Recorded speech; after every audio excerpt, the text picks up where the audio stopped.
Greater Hyderabad అంతటా pollution free water ని సరఫరా చేసే అంశం మీద ఫోకస్ పెట్టింది వాటర్ బోర్డ్. వచ్చే ఏడాది నాటికి సురక్షితమైన నీళ్లు అందించేటట్లు ప్లాన్ చేస్తున్నారు. నగరంలోని చాలా చోట్ల ఇప్పటిదాకా కలుషిత జలాలే సరఫరా అవుతున్నాయి. మంచినీళ్లు ఇయ్యాలన్న పబ్లిక్ డిమాండ్లకు బోర్డు స్పందించింది.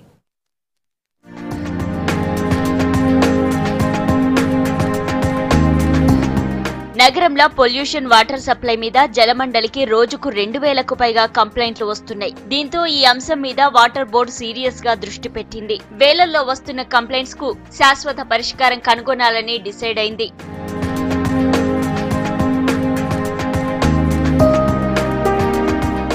వాటర్ పొల్యూషన్ మీద పూర్తి స్థాయిలో స్టడీ చేసే పనిలో పడింది జలమండలి. సైంటిఫిక్ అనాలిసిస్ చేయడానికి కొత్త ప్రాజెక్టును తీసుకొచ్చింది. Survey line for water quality monitoring పేరుతో సర్వే చేస్తున్నారు. ఈ పనిని 35 లక్షల ఖర్చుతో ఇన్స్టిట్యూట్ ఆఫ్ హెల్త్ సిస్టమ్ అనే ఏజెన్సీకి అప్పగించినట్లు చెప్తున్నారు వాటర్ బోర్డు ఆఫీసర్లు. ఇలాగ కంప్లైంట్స్ కొన్ని రిపీట్ అవుతున్నాయి. రిపీట్ అయిన వాటిని పర్మనెంట్ సొల్యూషన్ ఫైండ్ అవుట్ చేద్దామని చెప్పి ఒక సైంటిఫిక్ అనాలిసిస్ చేద్దామని చెప్పి కొత్త ప్రాజెక్ట్ మొదలెట్టాము. Surveillance of water quality monitoring మొదలుపెట్టి దాంట్లో ఏంటంటే ప్రతి నెల ఒక 100 రిపీటెడ్ కంప్లైంట్స్ చెక్ చేసి దానికి సైంటిఫిక్ అనాలిసిస్ అన్నమాట.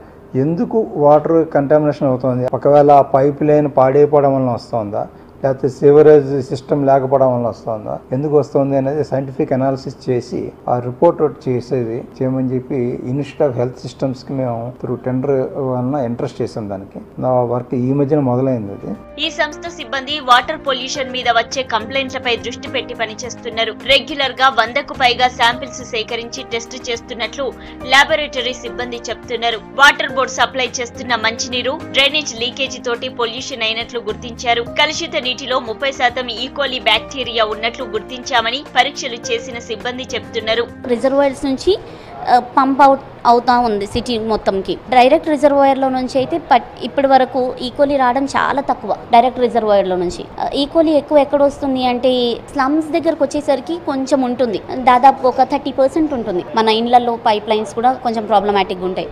వాటి వల్లనూ ఈకోలీ రానికి ఛాన్సెస్ మేబీ 30% వరకు ఉంటుంది. స్లమ్స్లలో ఇంట్ల దగ్గర రిజర్వాయర్స్ చాలా తక్కువ % ఉంటుంది మనకి. అయితే ఏడాది పాటు ఈ సంస్థ అనాలిసిస్ చేసి ఇచ్చే రిపోర్టు ఆధారంగా పొల్యూషన్ వాటర్ కు చెక్ పెట్టాలని వాటర్ బోర్డు ఆఫీసర్లు ఆలోచన చేస్తున్నారు. మంచి నీళ్లలో పొల్యూషన్ లేకుండా చేసే ఉపాయం చేస్తున్నారు.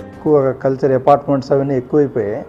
ఇది యూటిలైజేషన్ ఎక్కువైపోయింది, వాటర్ కన్సంప్షన్ ఎక్కువైపోయింది. మనం ఇచ్చిన వాటర్ కన్సమ్ చేసిన వాటర్ 80% డ్రైనేజ్ షేప్లో మళ్ళీ మనకి సిస్టంలో ఎంటర్ అవుతుంటుంది. కాబట్టి దానికి అన్ని లొకాలిటీస్లోనూ ఆ డ్రైనేజ్ లైన్లు సైజు పెంచాల్సిన నెసెసిటీ ఉందన్నమాట. That's called remodelling of drainage line. ఏడాది పాటు వాళ్ళ పని కంప్లీట్ చేసి ఇస్తే దాన్ని పర్మనెంట్ సొల్యూషన్ అనేది పొల్యూషన్ ఫ్రీ వాటర్ ఇద్దామని చెప్పి ఎంటైర్ ట్విన్ సిటీస్కి ఎక్కడ కూడా పొల్యూషన్ అనేది లేకుండా చేయడానికి ఇది ఉపయోగపడుతుంది మాకు. ఇప్పటికైనా జలమండలి కలుషితమైన నీళ్లను కాకుండా మంచి నీళ్లను సరఫరా చేసేలా చర్యలు తీసుకోవాలని కోరుతున్నారు నగరవాసులు.